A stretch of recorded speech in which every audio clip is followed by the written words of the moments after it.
Warahmatullahi wabarakatuh.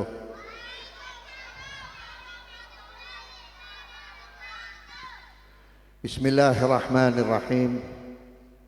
Alhamdulillahi rabbil alamin. Wa bihi nasta'inu ala umuri dunya waddin. Wassalatu wassalamu ala sayyidil mursalin Sayyidina Muhammadin wa ala alihi wa sahbihi ajma'in.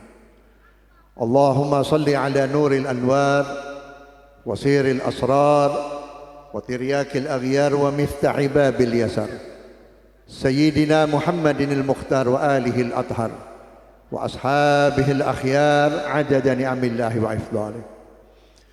Yang saya hormati, yang saya muliakan guru kita Al-Habib Fikri Abdul Qadir Ibn Al-Habib Ahmad bin Abdul Qadir Al-Haddad wal Habib Ali bin Ahmad bin Abdul Qadir Al-Haddad, dan juga guru-guru kita, qori kita Ustadz Amiruddin, Bapak Kiai Haji Abdul Razak, para habaib, para asatid, bapak-bapak, ibu-ibu dan saudara-saudara yang dimuliakan oleh Allah Subhanahu wa taala.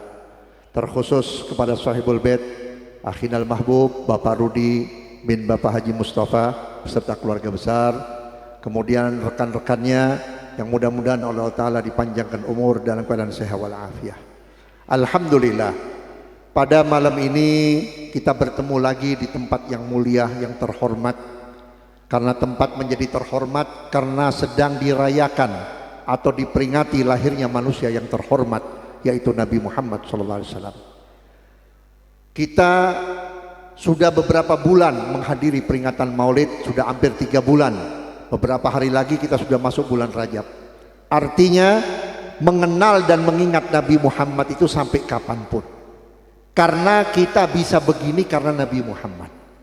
Tanpa Nabi Muhammad kita tidak akan kenal Allah. Tanpa Nabi Muhammad kita tidak kenal Islam.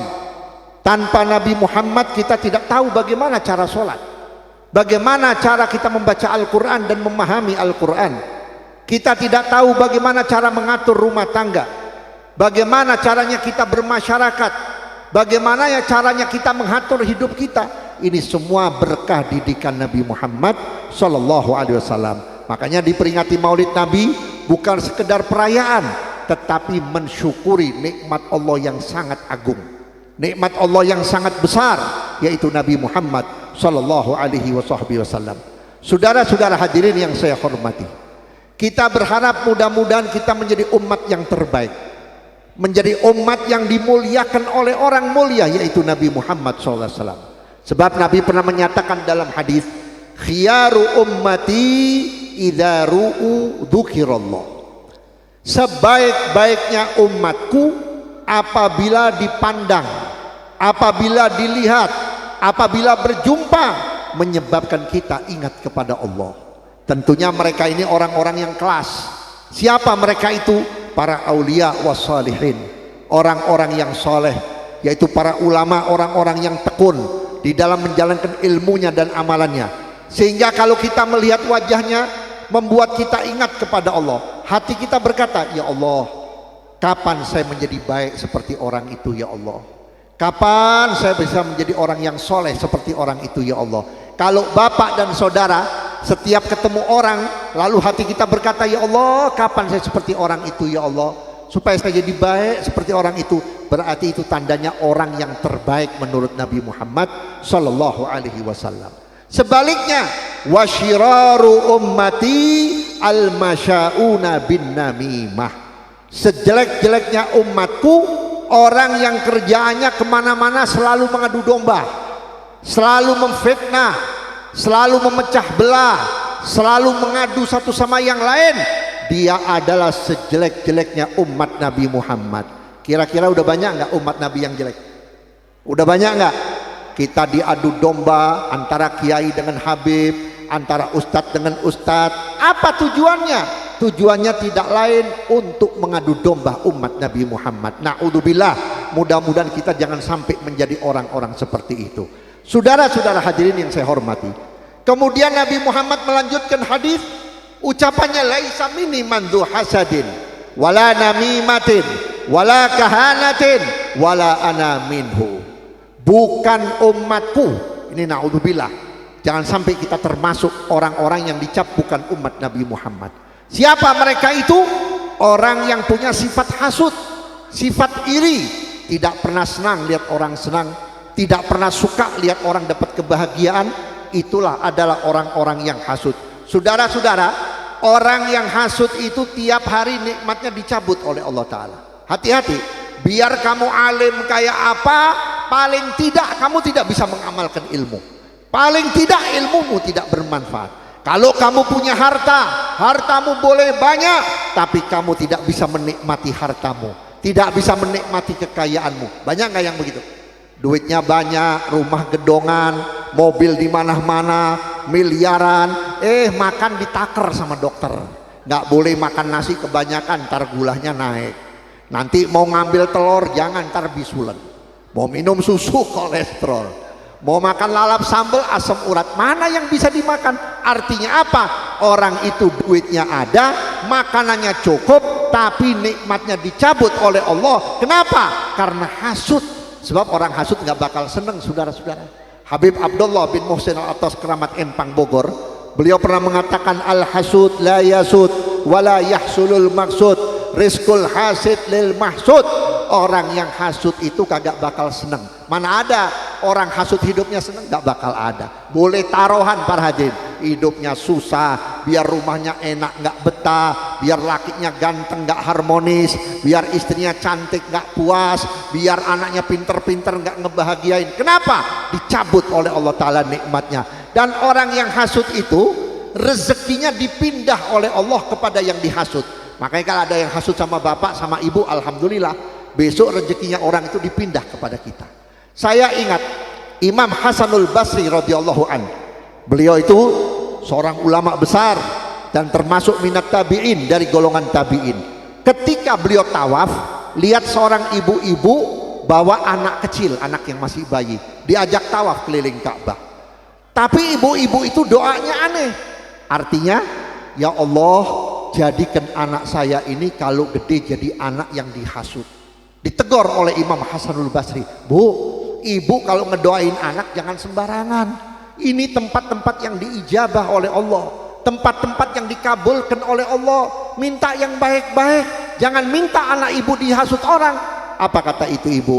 Ya Imam Hasanul Basri, doa saya yang terbaik untuk anak saya. Kenapa saya minta anak saya kalau gede dihasut orang? Berarti anak saya itu punya nikmat yang lebih. Sebagaimana dikatakan oleh Nabi, kullu dzi ni'matin mahsud, setiap orang yang diberi nikmat itu pasti dihasut orang. Jadi kalau bapak ibu mau dapat nikmat yang besar, harus sabar menghadapi hasutan orang. Ya, maaf, saya umpamakan bapak ibu ini seperti pohon pisang. Pohon pisang itu pengen subur nggak?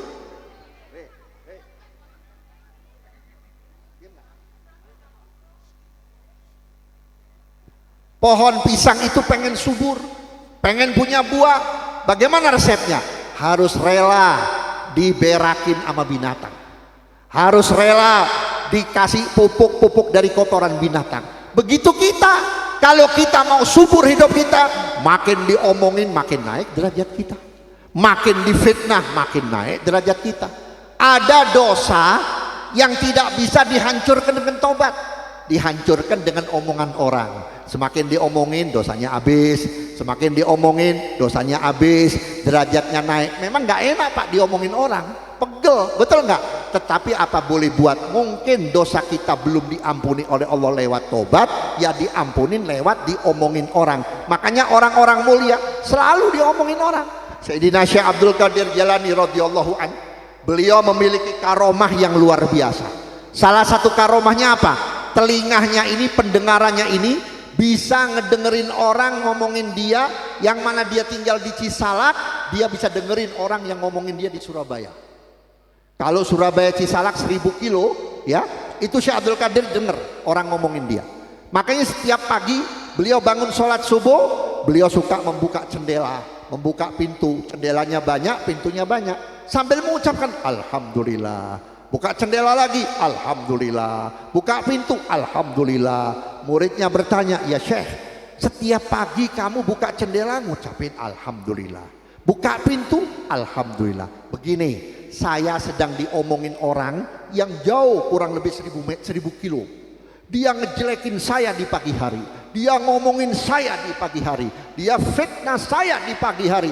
Alhamdulillah, saya belum berbuat maksiat, tapi dosa saya sudah diambil sama mereka. Pahala mereka sudah pindah kepada saya.